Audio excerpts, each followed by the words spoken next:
So it's the summer of 2024, and in July, I got to make a trip of Europe with the Holocaust and Human Rights Education Center.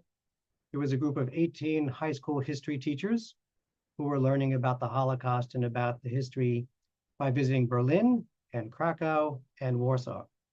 So I'm going to talk a little bit about that and what I decided to do, because I've got a lot of pictures and I've got a lot to talk about. It was 16 days.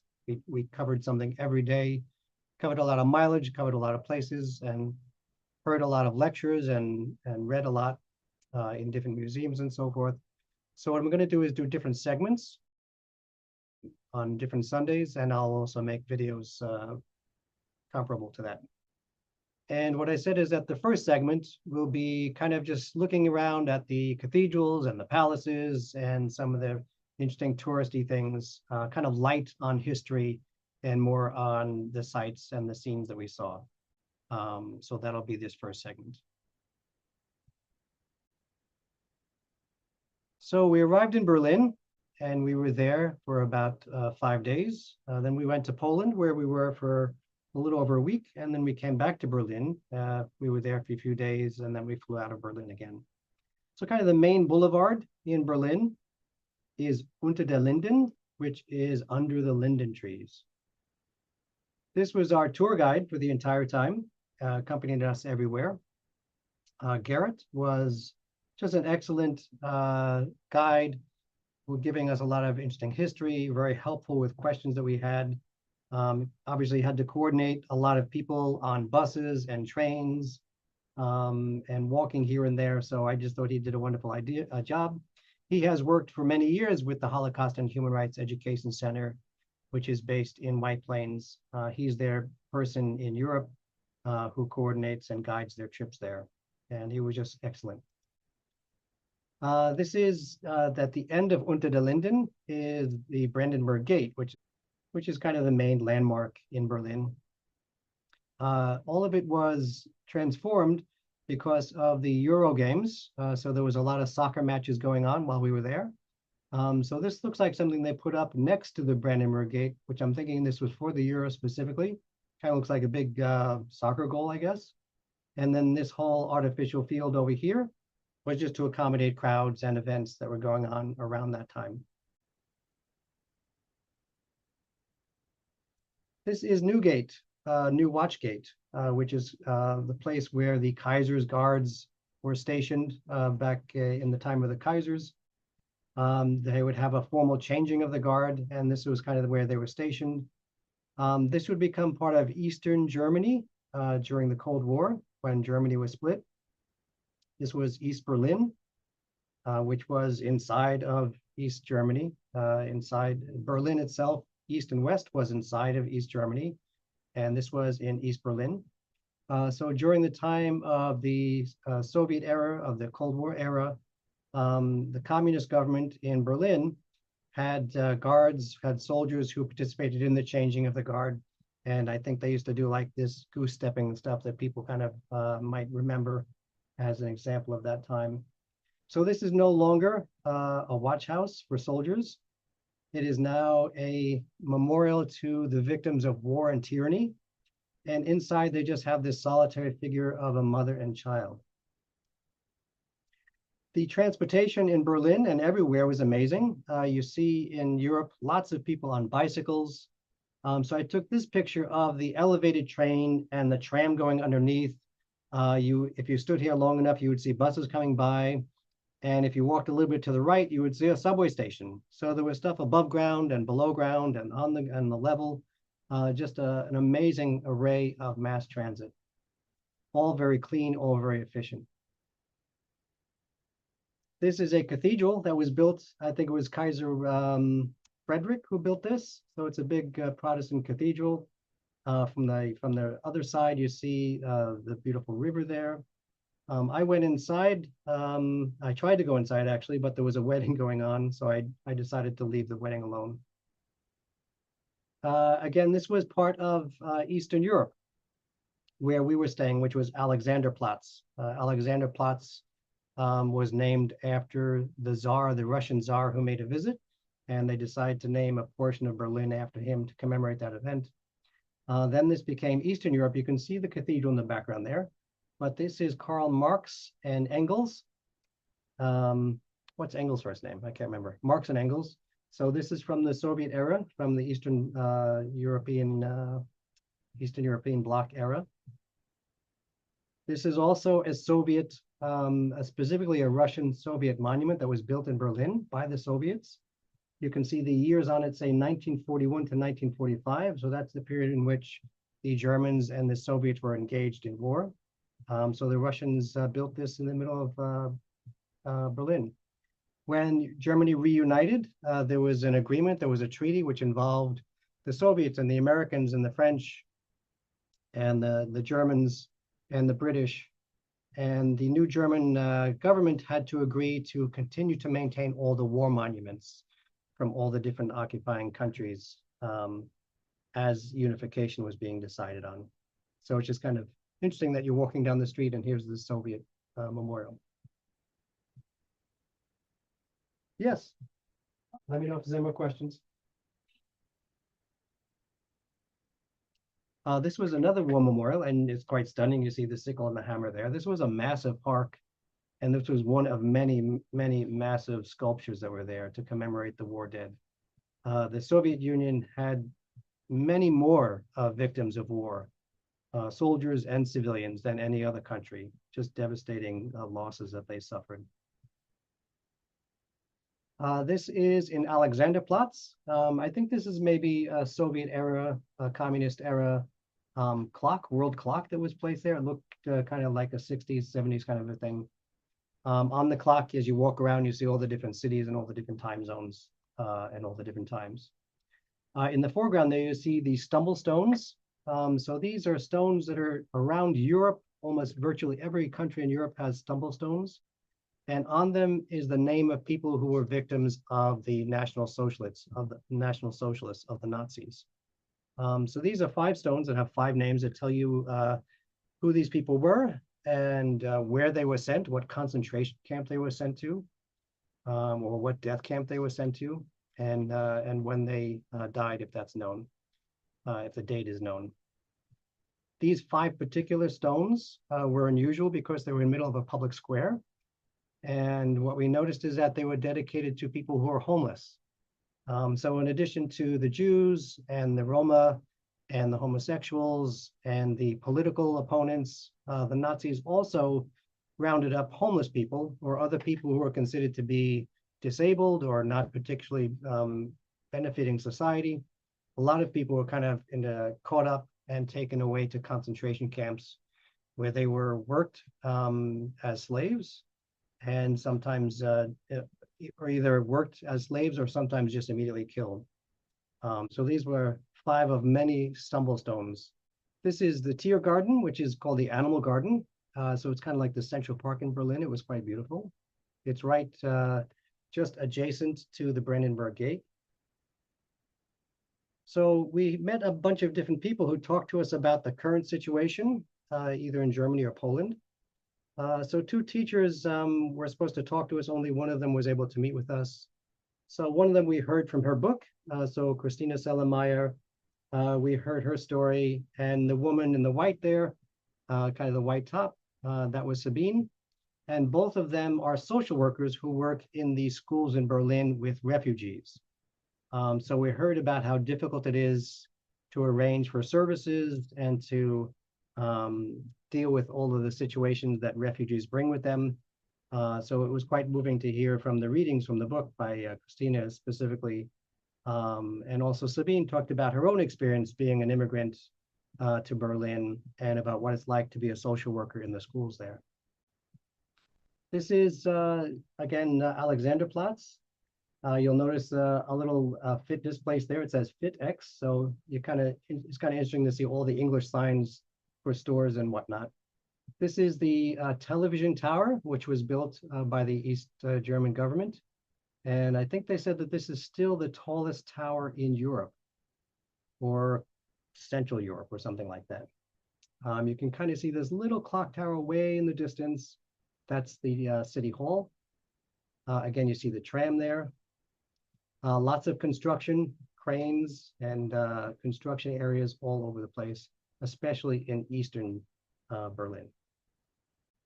Bicycles, again, just all along the city streets, you see bicycles chained up, people riding bicycles. In the foreground here is specifically a bicycle lane. So they've kept some of the former Berlin Wall in place. So you know that in the early 90s, the Berlin Wall was taken down. That was moving towards the period of reunification, the end of the communist era, the Soviet era in Eastern Europe. So they've left some portions of the wall as a historical reminder. So this is a portion of the wall along with the watchtower. So there's that kind of metal wall, which is now like a monument that's been added afterwards, but the concrete is the original wall. So beyond that wall is a big kind of a empty area, and then there's another wall, I guess maybe 50 feet further, so that there was this big area that they would patrol in between these two walls. And people were trying to run across, and they'd be killed for trying to escape. And we heard stories about people who tried to tunnel under these walls, usually unsuccessfully. Here's a different kind of a wall. So at the Parliament building at the Reichstag was this little wall. It said, this piece of wall from Gdansk, Poland, from the shipyard, is a reminder of the beginning of the end of the communist regime in Eastern Europe. It is a gift from the Polish Parliament to the Germans, the German Bundestag. It's part of the very wall that Lech Walesa climbed over on August 14th to organize the strike that led to the birth of the Solidarity Trade Union. Solidarność was met with widespread solidarity, both in Poland and abroad, particularly in Germany. So this is a gift from Poland to thank the Germans for that support. Again, English signs. Here's a souvenir shop. Checkpoint Charlie, you see the tanks facing off with each other. This was a place where the Berlin Wall was opened, and there was people who could pass on either way. There would be prisoner exchanges, and there would also be tense standoffs that would happen. So people go there today. They probably didn't go there before the wall came down, but today it's a big tourist attraction to see where Checkpoint Charlie was. Charlie just being, it's like Checkpoint C. There must have been Checkpoint A, B, and C. Maybe A was the British, B was the French, and C was the Americans. It's just a random name to give it a designation. This is a part of the wall that's been remaining up. You can see some images from the period. This is someone who is imprisoned. This was the cathedral that was rebuilt, cathedral to Kaiser Wilhelm. So it was destroyed during the war, and they rebuilt it as kind of this octagonal cube with all of these blue square windows. So we went there for a concert, but you can see the Christ figure, and you can see the long altar there.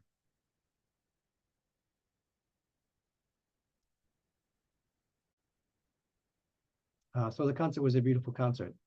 They played Bach and Beethoven, lots of different pieces. This is outside the newer cathedral. So there was, I think they called it the worst terrorist attack, the worst attack by Muslim terrorists in Berlin, was a man who drove a truck into the Christmas market outside the cathedral. So I was a little confused by the date of 15th of October, but apparently someone who was injured died the following October, and they added that person's name to, I think it was 13 or 14 or 15 names of people who died in that attack. This is the old Kaiser Wilhelm Cathedral and the new one alongside it.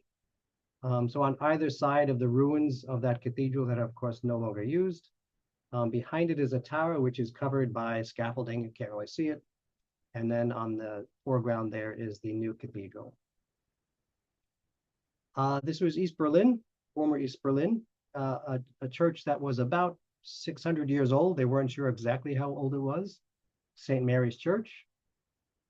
You can see it right just a short distance away from that television tower from the Cold War era.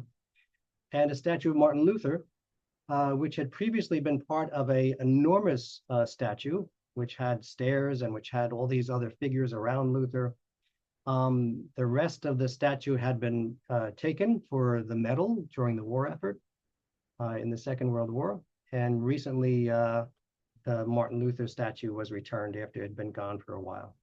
And there's some plans to come up with a modern artistic rendering of this statue with a new kind of a surrounding that they had on display.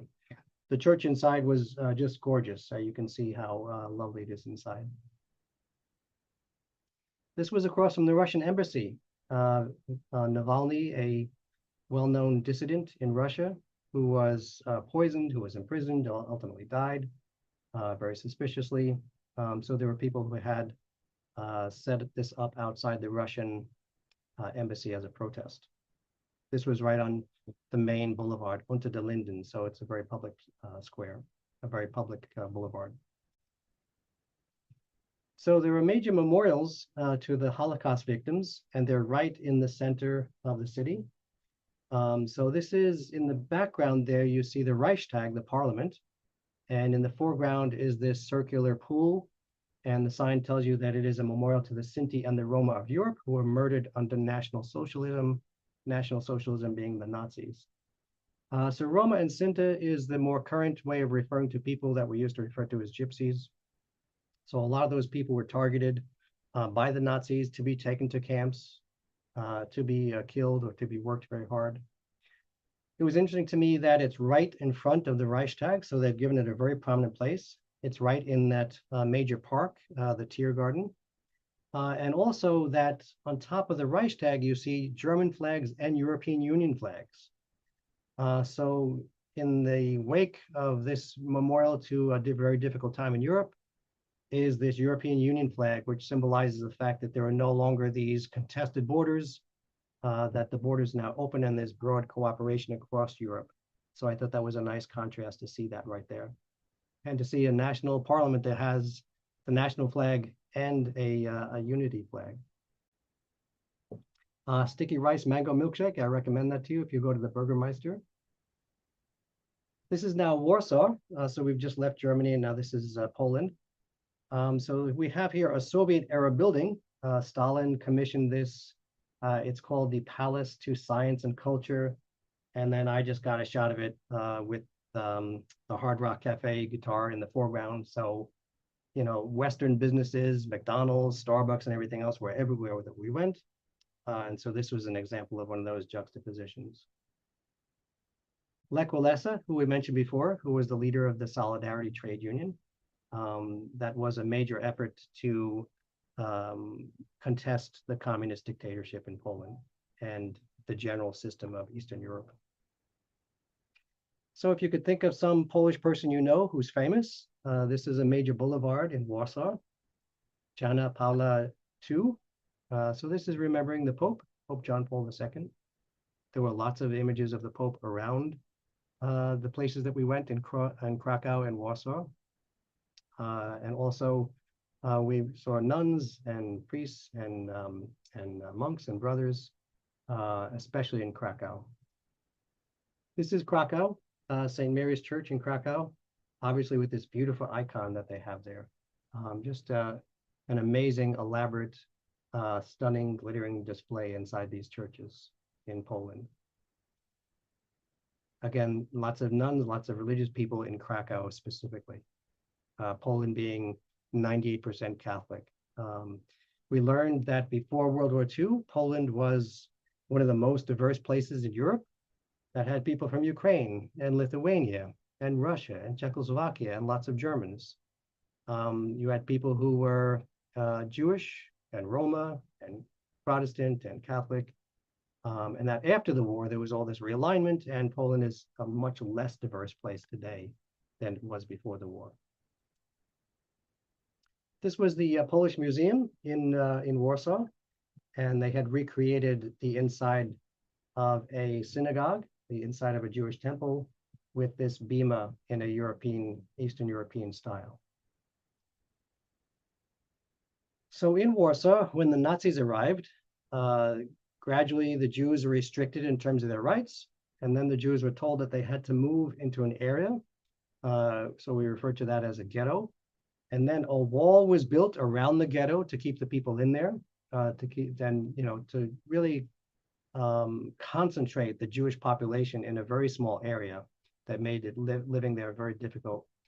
The ghetto wall is taken down, but there are a number of little monuments And there's this marker that goes around the city to show you where the wall was from 1940 to 1943. This was what happened to the ghetto eventually. The Nazis leveled it. So the people were sent off to concentration camps, to death camps, and the neighborhood itself was leveled. Just this one Christian church was in the middle, which was useful for the Nazis because it had a tower that you could use for surveillance. This was a Lutheran church, Evangelical Augsburska, St. Martin's Church from 1640. So I didn't get to go inside.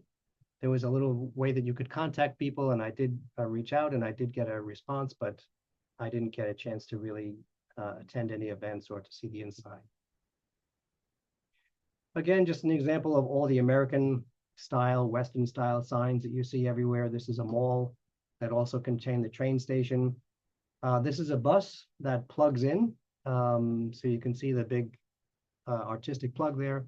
It has an overhead connection to the overhead electrical lines. So it parks there and it recharges before it takes off. Again, this is Krakow. We saw a display describing the evolution from communism to the modern European openness. And specifically 2004, Poland became a member of the European Union. So they were celebrating that and had a large display explaining the history of that. This was in a Jewish neighborhood in Krakow called Kazimir. I'm probably saying that wrong. So this is hundreds of years old, a synagogue that's now basically a museum because there's no longer a Jewish population that can support the dozens of synagogues that were there at one time. But this one is being maintained as a museum. This was another synagogue, which we actually saw people actively praying there. And we learned about the different rabbis who were very important in Eastern European history. And this was at the Warsaw Museum to the History of the Jews in Poland. This was a traditional Jewish dish called simis, which was very good. And that's the end. So those are a few photos just to show you some of the more interesting touristy parts. I'm going to do another segment where I'll get more into the history. I got into a little bit of the history with the Warsaw Ghetto and stuff like that. But I'll do another segment that I'll share in the future, giving you more of the history and talking more about the Holocaust and about the war and about how that's being remembered, how it's being commemorated, and how people are trying to understand that history and learn from it. So I look forward to that. And I thank you for being here.